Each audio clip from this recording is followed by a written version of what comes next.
How long have I been into whiskey been in the whiskey industry? Either or both. Into whiskey a long time. Yeah. Since he's been 18.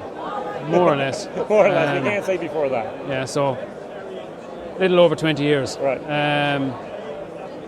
With Great Northern I was 8 years with Great Northern on the 4th of April this year. Congratulations. Yeah. Very, very good. Yeah, so started off as a process operator, done IBD qualifications, moved into middle management position, done some software implementations, things like that, ended up looking after stock. Yeah.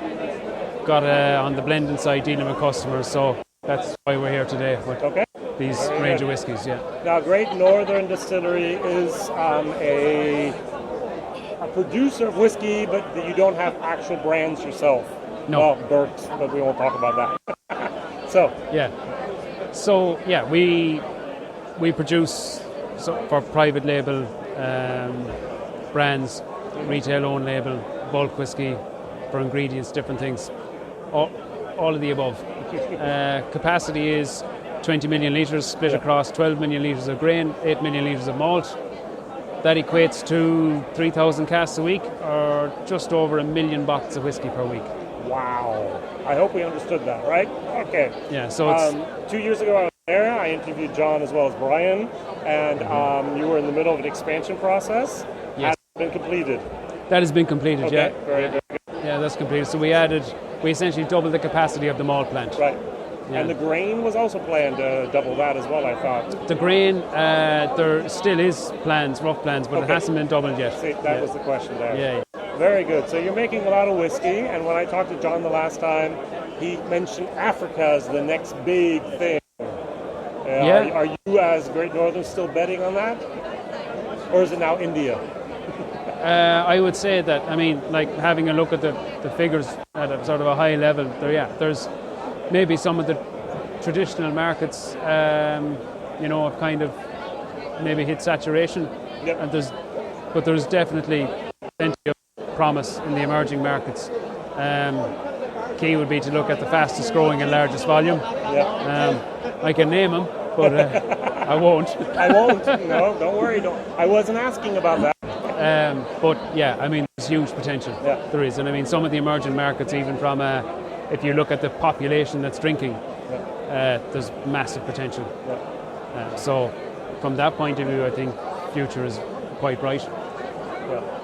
And yes, we are working and moving towards those markets, and also I think there's the growth in those markets and the kind of growth in the category. What we're also seeing is the increase in inquiries from domestic players in those markets looking at Irish as a category, and a lot of spirits companies have a portfolio of bourbon, Scotch, etc., brandy, whatever. So a lot of them want to add Irish to it as well because they see the potential. So. Yeah, there is a lot of potential. One of the questions I'm asking is, we talk about the Irish renaissance for Irish whiskey. Are we plateauing, or are we actually still growing? I think we're still growing. As I said, I think there may be plateaus, or there may be we often wondered about COVID. Yeah. During COVID, we hit we actually broke targets with production and things, and we were kind of scratching our heads, and the whole world was at a standstill. Yeah. We did wonder, when are we going to see the effects of this?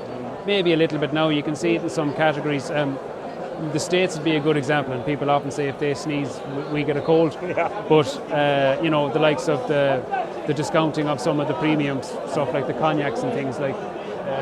I don't want to name company names, but it's been covered in sort of fairly respected publications. Yes. And I think the sort of understanding is that it's during that time people maybe had income to spend elsewhere, right, and kind of trade it up or whatever. Yeah. And it's essentially a correction that's happening, rather than a doomsday scenario. Yeah. So, but contrary to that, then the emerging markets are actually, like on your graph there, hockey sticking. Yeah. So that's a good thing. Yeah. Where do we fit in all of that? We can make what you want. Exactly. And I think that's the story of Irish whiskey, is innovation. And I think the fact that there's so many brands out there that are trying different things. Naturally enough, we do that with some of them. Also, then we can create different flavors for different markets, and it's not all the same. If you think about what you grew up eating, the food I grew up eating versus Asia or India, or palates are different, and I think people need to be conscious of that in markets. I'm currently studying at the moment, doing an MBA, so I've done a little bit of that for my dissertation, where I've looked at Europe and China and the difference in taste preferences, and the results are interesting. So I think that people say that key is good marketing, and absolutely you cannot discount that, but also I think the key is flavour. And I think if you can if you have a good looking product and a good tasting product, then you really do have a winning formula. And I think a little bit of work needs to be done on that, but we produce all styles of Irish whiskey. We have a lot of flex with innovation, considering the cask types and wood types we're allowed to use.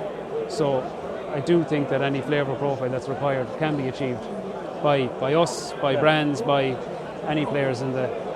Let's talk briefly about the ingredients. You have your barley. Is it basically all Irish barley, or do you buy outside of Ireland your barley as well? You need massive quantities. We need a little bit.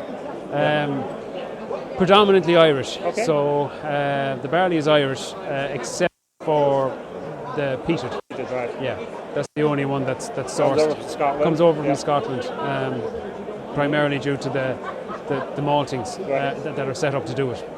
And the maize then for the grain product is French. Okay, good, very, very good.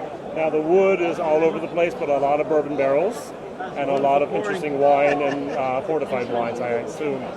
Yeah, I mean the wood is all over the place, and absolutely.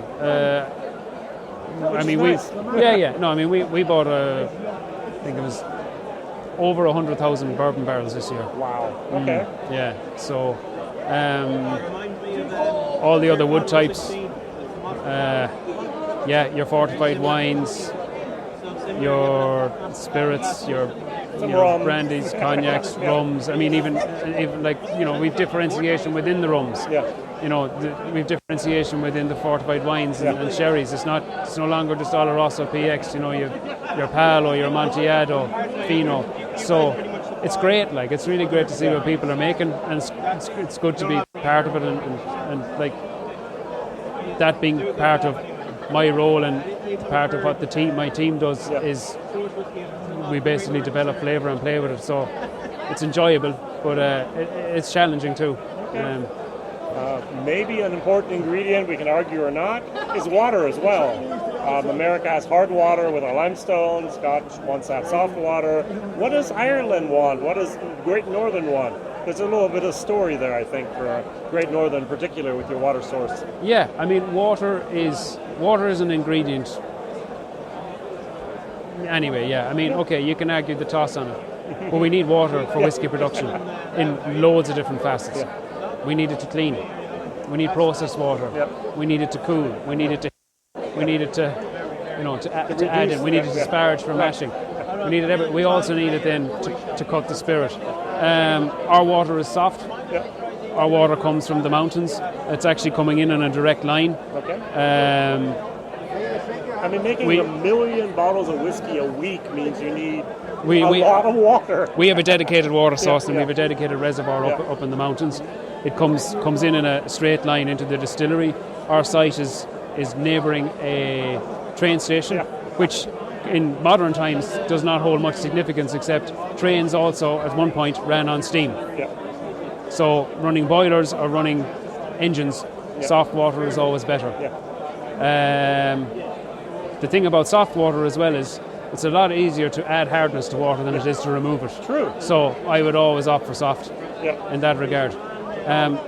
Going one step further on that, on water as an ingredient, and it's probably a thing people don't think about as regards when they're thinking of casks and flavour even. If I was to take a blend that we've made up, and if I was to put it at 46, 44.5, 43, 41.5 and 40% and blind taste you on it, you will swear blind that one of the whiskies is different, a minimum of one. course. So there will be a sweet point there where the actual flavors are expressed the most. And that may change. Or maybe even 2 sweet smalls. Yeah. I've experienced often. It's like, Correct. oh, 41 is great and 48 is great, and then, oh, which one do we do? Yeah, and they're different. Yeah, exactly. So I would argue the toss from that point of view that anything that plays an active role in changing the flavour should be considered an ingredient. Yeah, I agree. That's why, very, very good. Well, thank you for this nice little history lesson as well. That's You're very little, information here about the water source. You're basically a contract distiller. Just you can answer it however you want. If I want to buy 1 barrel from me, you send me over to the Celtic Whiskey Shop and say go to their barrel program. If I want to buy 100 barrels, will you say yes, or do I need 1,000 barrels? Where do I start to actually become a customer directly by the Great Northern Distillery? Ballpark figure, please. Ballpark would actually be a load. Yeah. So what we're dealing with here is packages that are easily handled administratively and logistically. So a load, which is a trailer load of casks, which is actually 108 barrels. Yes. That'd be a good starting point. Depending on what your intended use is, then the conversation would either be a case that you would take them away and warehouse them yourself, or we can also offer warehousing. Yeah. I mean, clearly if you want to buy 1,000 barrels, then you're the guy. Yeah, we'd like to talk to you. Exactly. Yeah. Okay, very good. Yeah. So that's a nice number there to know about what's going on. Thank you for all those interested in maybe starting their own brand with Irish whiskey. I can highly recommend Great Northern. A lot of people have done it with good reason. Thank you very much. WhiskyJason here. Bye-bye. Thank you. Thank you. Cheers. Cheers.